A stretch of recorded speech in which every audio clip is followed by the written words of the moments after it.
এইমাত্র অফিস থেকে আসলাম, মানে এখনও পোশাক চেঞ্জ করি নাই। এই যে আর্জেন্টিনার গেঞ্জি পরে আছি। মানে আজকের খেলাটাতে কি হবে, মানে টেনশনে একদম মাথা হেট হয়ে গেছে। মানে স্পেন এত ভালো খেলে, মানে আর্জেন্টিনা ওদের সাথে পারবে কিনা এই টেনশনে আজকে সারাটা দিন গেছে। মানে একদম ভালো লাগে নাই। যদি ফ্রান্সের সাথে পড়তো আর্জেন্টিনা তাহলে হয়তো অনেক আমাদের জন্য ভালো হতো, কারণ আর্জেন্টিনা জানে ফ্রান্সকে কিভাবে হারাতে হবে। আর এদের এই দলটা স্পেন, এই দলটা মানে এরা যে খেলতেছে শুরুর থেকে, এদের খেলার যে ধরন, এদের খেলার যে স্টাইল, মানে একদম ওয়াও জাস্ট। আর কি বলবো, মানে টেনশনে মানে কোনো কিছু কাজ করতেছে না মাথায়, এই জন্য রাতে বসে এই ভিডিওটা বানাইলাম। মানে জানি না আজকের খেলায় কী হবে। সকালবেলা ঘুম থেকে ওঠার পরে মানে লোকজন কি বলবে না বলবে এই টেনশনে মানে আজকে সারাটা দিন গেছে।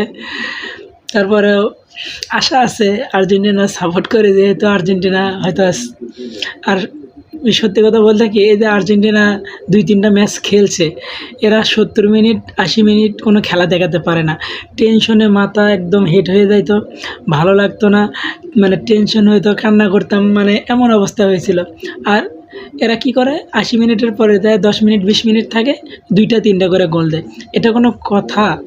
মানে সবাইরে টেনশনে ফালায়া, চিন্তার মধ্যে ফালায়া রাখিয়া তোরা যদি খেলা জিতবি, তাহলে ভাই এই প্রথম থেকে ভালো খেলাটা খেলো, শেষে এসে এমন খেলা খেলো ওই দলেরা, মানে ওরা জানে আমরা জিতবো, অথচ লাস্টে তারা হাইরা দেয়। তো এটা করার কোনো দরকার নাই। আজকে তোমরা একটু শুরুর থেকে ভালো করে খেলো, কারণ স্পেন অনেক হার্ড দল, মানে সবাই জানে, আমরাও জানি। ওরা 2010 সালে কাপ নিছিল, আবার 16 বছর পরে আসছে। ওদের তো একটা ক্ষুধা আছে, হয়তো তারাও তাদের ভালো পারফরমেন্সটা দেখাবে। তাই কি আর বলবো, টেনশনে রে ঘাম ঝরতেছে। আর বলার আমার আর মানে কোনো কথাই আসতেছে না, মানে গুছাইতে কথা বলবো এটাও আর বলতে পারতেছি না।